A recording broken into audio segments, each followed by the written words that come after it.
वंदे अहं श्रीगुरु श्रीयुतपदकमलं श्रीगुरुन् वैष्णवंश श्रीरूपं सग्रजातं सहगण रघुनाथान्वितं तं सजीवं साद्वैतं सावधूतं परिजनसहितं कृष्णचैतन्यदेवं श्रीराधाकृष्णपादं सहगण ललिता श्रीविशाखान्वितं नमो विष्णुपादाय भगवते प्रियात्मने भक्ति केवल पृष्ठाय गुरुवर्गनुगामिने भक्ति सुंदर सन्यासी नामिने भक्ति रूपिणे गौड़ीय शास्त्र गौरांग ख्याति प्रकाश कीर्तये नमो महावादन्नाय कृष्ण प्रेम प्रदायते कृष्णाय कृष्ण चैतन्य नामने गौरतिशे नमो नमो अजानुलंबित भुजौ कनकावदात्तौ संकीर्तनैकपितरौ कमलायताक्षौ विश्वम्बर द्विजवरौ जुगधर्म पल्लौ वंदे जगत प्रियकरौ करुणा अवतारौ। आमार पूज्यपाद श्री गुरुदेव ओ गुरुवर्गगणेर चरणे कोटि कोटि विनम्र प्रणाम निवेदन करे हरिकथा बलार प्रयास निये उपस्थित हয়েছি। श्री श्यामानंद प्रभुर जीवनी लीला प्रथम पर्वेर परे द्वितीय पर्व आस्वादन करते थाकुन। हरे कृष्ण। बहुदिन पर श्री श्यामानंद के ग्रामवासीरा देखे अतिशय सुखी हलेन। तिनी तथाय कयेक दिन गौरबाणी प्रचार करलेन। बहु लोक ता शुने आकृष्ट हलेन एवं तार चरणे आश्रय करलेन। तथा होते दंडेश्वर नामक स्थाने एलेन। एखाने पूर्वे श्रीकृष्ण मंडल अवस्थान करतेन। दंडेश्वर ग्रामे श्यामानंद प्रभुर शुभागमने भक्तगण परम सुखी प्राप्त हलेन। कयेक दिन तिनी तथाय हरिकथा महोत्सव अनुष्ठान करलेन। अनेक लोक तार दिव्य बाणीते आकृष्ट हये शिष्य हलेन। उत्कल देशे श्री श्यामानंदेर शुभागमने पुनः सर्वत्र गौरबाणी प्रचार आरम्भ हलो। सुवर्णरेखा नदीर तटे श्री अच्युतदेव नामे एकजन धर्मनिष्ठ जमीदार बास करतेन। रसिक नामे तार एकमात्र पुत्र छिलेन। रसिक शिशुकाल थेके कृष्ण भक्ति परायण। ताके अध्ययनेर जन्य पिता पंडितगणके नियुक्त करलेन। रसिक पंडितदेर स्थाने अध्ययन करते लागलेन, किन्तु ए जगतेर विद्याके तिनी बहु मानन करलेन ना। हरिभक्ति सर्वोत्तम रूपे निर्णय करलेन। श्री रसिक गुरु पादपद्म आश्रय करबार जन्य व्याकुल हये पड़लेन। एकदिन निर्जने बसे चिंता करछेन, एमन समय दैवबाणी श्रवण करलेन। रसिक तुमी कोनो चिंता करो ना, ए स्थाने अति शीघ्र श्री श्यामानंद नामे एक महाभागवत पुरुष आगमन करबेन। तुमी तार चरण आश्रय करो। दैवबाणी शुने रसिक किछु आश्वस्त हलेन। प्रतिक्षणे श्री श्यामानंदेर आगमन पथ देखते लागलेन। किछुदिन पर श्यामानंद प्रभु सुवर्णरेखा नदी तटे रोहिणी नामक ग्रामे श्री रसिक देवेर घरे शिष्यगण सह शुभ आगमन करलेन। श्री रसिक देवेर आनंदेर सीमा रइल ना।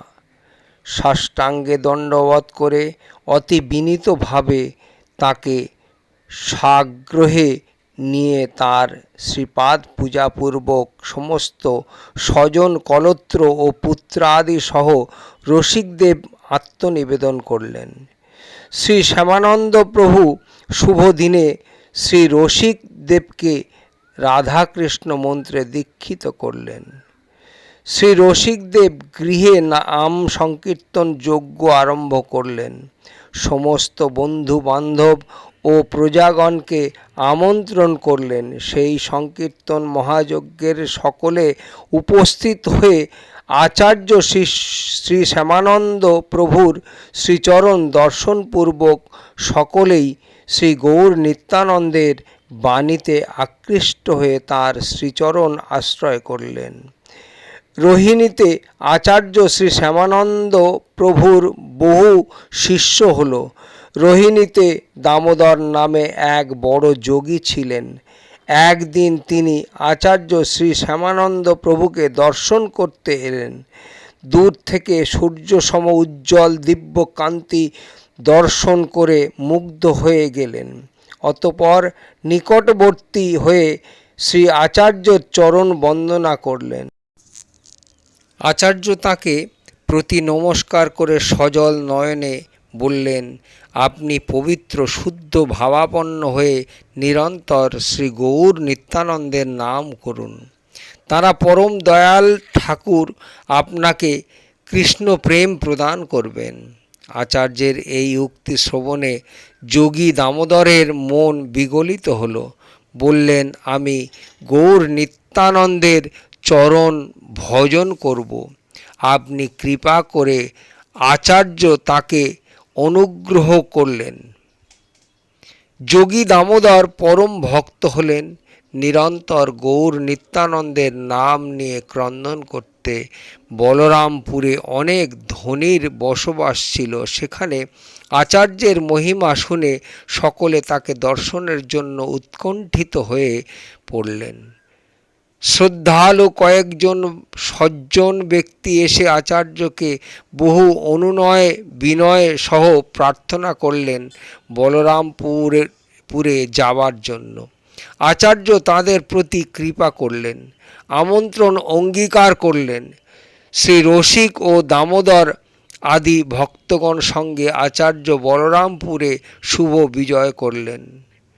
বলরামপুরের সজ্জনগণের আনন্দের সীমা রইল না। আচার্যের শ্রীচরণ পূজা করে তাঁর ভোজনাদির সুন্দর ব্যবস্থা করলেন। তিনি কয়েকদিন বলরামপুরে হরিকথা কীর্তন মহোৎসব করলেন। বহু লোক আচার্যের পাদপদ্ম আশ্রয় করলেন।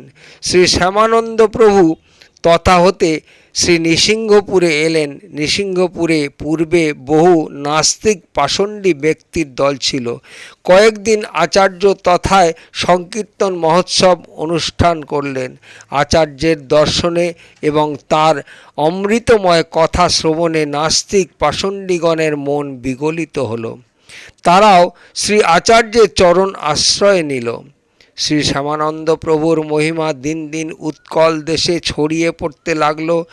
আচার্য নৃসিংহপুর হতে শ্রী গোপীবল্লভপুরে এলেন। সেখানে বহু ধনীর বাস ছিল। শ্রী আচার্য পাদকে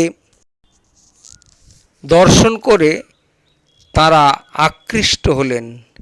প্রায় লোক শ্রী আচার্যের চরণ আশ্রয় করলেন। সকলে আচার্যের চরণে প্রার্থনা করলেন, তথায় শ্রী বিগ্রহ সেবা প্রকাশ হোক। আচার্য ভক্তগণের প্রার্থনা অঙ্গীকার করলেন। অতঃপর তথায় ভক্তগণের সহায়তায় ভগবত মন্দির, সংকীর্তন গৃহ, ভোগরন্ধন গৃহ, ভক্তগণের আবাস গৃহ, সরোবর ও উদ্যান আদি নির্মাণ করা হলো। অতঃপর আচার্য শ্রী শ্যামানন্দ প্রভু মন্দিরে শ্রী রাধা গোবিন্দ জিউর প্রকট উৎসব করলেন। সে উৎসব যেন সমগ্র বঙ্গ উৎকল দেশ ভরে হলো। শ্রী বিগ্রহগণের শোভা মাধুরী দেখে সকলের প্রাণ শীতল হল। শ্রী শ্যামানন্দ প্রভু তথাকার সেবাভার দিলেন শ্রী রসিকানন্দের উপর। সমগ্র উৎকল দেশ ভরে শ্রী শ্যামানন্দ প্রভু গৌর নিত্যানন্দের বাণী প্রচার করে ফিরে এলেন অম্বিকা কালনায়। শ্রী হৃদয় চৈতন্য প্রভুর শ্রীপাদপদ্মে, শ্রী গুরু পাদপদ্মে ষষ্ঠাঙ্গে বন্দনাপূর্বক উৎকল দেশাদিতে গৌর নিত্যানন্দের বাণী প্রচারের বিজয় বৈজয়ন্তীর কথা বর্ণন করলেন। শ্রী হৃদয় চৈতন্য শ্রবণ করে শ্যামানন্দকে স্নেহে আলিঙ্গন করতে লাগলেন। ক্ষেত্রী প্রসিদ্ধ উৎসবে শ্রী শ্যামানন্দ আমন্ত্রিত হলেন। সশিষ্য শ্যামানন্দ প্রভু ক্ষেত্রীর দিকে যাত্রা করলেন। যথাকালে ক্ষেত্রীতে উপস্থিত হলেন। তথায় পূর্বতম প্রাণের মিত্র শ্রীনিবাস ও শ্রী নরোত্তমের সঙ্গে মিলন হল। পরস্পর কত প্রণয় আলিঙ্গন করে যেন সুখাসিন্ধুতে ভাসতে লাগলেন। উৎসবে শ্রী জাহ্নবা মাতা, শ্রী রঘুনন্দন ঠাকুর, শ্রী অচ্যুতানন্দ ও শ্রী বৃন্দাবন দাস ঠাকুর প্রভৃতি গৌর পার্ষদগণ ও কত মহান্ত শুভাগমন করেছিলেন। উৎসব অন্তে শ্রী শ্যামানন্দ প্রভু বৈষ্ণব দিগের থেকে বিদায় নিয়ে উৎকল অভিমুখে পুনর্বার যাত্রা করলেন। পথে গৌড়দেশে কণ্টক নগরে শ্রী গদাধর দাস ঠাকুরের ভবনে, জাজিগ্রাম শ্রীনিবাস আচার্য ভবনে ও শ্রীখণ্ডে শ্রী রঘুনন্দন ঠাকুরের গৃহে আগমন করেন।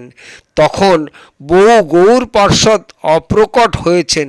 শ্রী শ্যামানন্দ প্রভু ক্রমে উৎকল দেশে প্রবেশ করলেন। পথে পথে ভক্তগৃহে অবস্থান এবং বহু সজ্জনকে অনুগ্রহ দান করতে করতে শ্রী গৌর বল্লভপুরে আগমন করলেন। এই সময় শ্রী গুরু পাদপদ্ম শ্রী হৃদয় চৈতন্য প্রভুর অপ্রকট বার্তা শ্রবণ করলেন। নিদারুণ সংবাদ শ্রবণ মাত্রই শ্রী শ্যামানন্দ প্রভু মূর্ছিত হয়ে পড়লেন। বহু রোদন করতে লাগলেন। তিনি বড়ই ব্যাকুল হয়ে পড়লেন। শ্রী হৃদয় চৈতন্য প্রভু স্বপ্নে তাকে দর্শন দিয়ে এক আশ্বস্ত করলেন। উৎকল দেশে আচার্য শ্যামানন্দ প্রভুর মহিমা চতুর্দিকে ঘোষিত হল। শ্রী গৌর নিত্যানন্দের নিত্য সেবা পূজা স্থানে স্থানে প্রকটিত হল। শ্রী রসিক মুরারি, শ্রী রাধানন্দ, শ্রী পুরুষোত্তম, শ্রী মনোহর চিন্তামণি, বল্লভভদ্র, শ্রী জগদীশ্বর, শ্রী উদ্ধব, অক্রূর, মধুবন, শ্রী গোবিন্দ, শ্রী জগন্নাথ, গদাধর, আনন্দ ও শ্রী রাধা মোহন প্রভৃতি শ্রী শ্যামানন্দ প্রভুর অন্তরঙ্গ প্রিয় ভক্ত ছিলেন। শ্রীল শ্যামানন্দ প্রভু সর্বত্র বিজয় করে ফিরে এলেন শ্রী গোপীবল্লভপুরে এবং তথায় কয়েকদিন ব্যাপী মহোৎসব করলেন। অতঃপর আচার্য শ্রী শ্যামানন্দ প্রভু আষাঢ় কৃষ্ণ প্রতিপদ তিথিতে অন্তর্হিত হলেন। অদ্যপি তার সমাধি পীঠ শ্রী গোপীবল্লভপুরে নিত্য সেবা হচ্ছে। হরে কৃষ্ণ। শ্রী শ্যামানন্দ প্রভুর জীবনী লীলা এই পর্যন্ত এবং এই দ্বিতীয় পর্বে সমাপ্ত হলো। আপনারা আস্বাদন করতে থাকুন পরবর্তী লীলা পরবর্তী ভিডিওতে। হরে কৃষ্ণ কৃষ্ণ কৃষ্ণ হরে হরে, হরে রাম রাম রাম হরে হরে। বঞ্ছাকল্পতরুভশ্চ কৃপা সিন্ধুভ্য এব চ পতিতানাং পাবনেভ্যো বৈষ্ণবেভ্যো নমো নমঃ। ধন জন গৃহদ্বার তোমারো বলিয়া, রক্ষা করি আমি মাত্র সেবক হইয়া। তোমার কার্যের তরে উপার্জিব ধন, তোমার সংসার ব্যয় করিব বহন। ভালো মন্দ নাহি জানি সেবা মাত্র করি, তোমার সংসারে আমি বিষয় প্রহরী। তোমার সংসারে আমি বিষয় প্রহরী।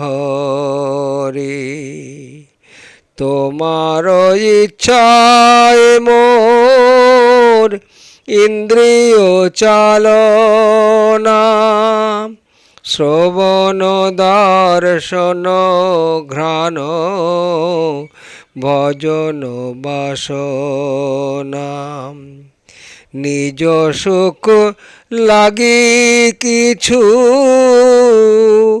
নাহি করিয়ার,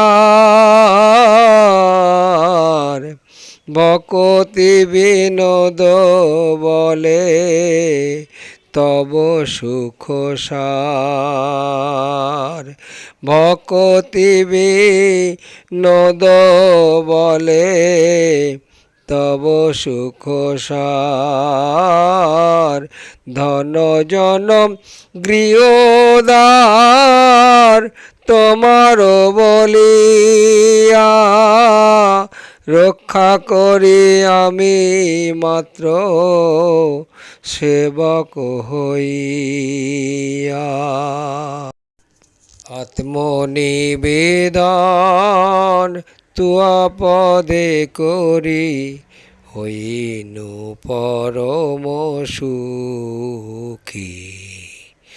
দুঃখ দূরে গেল চিন্তা না রহিল, চৌদিকে আনন্দ দেখি।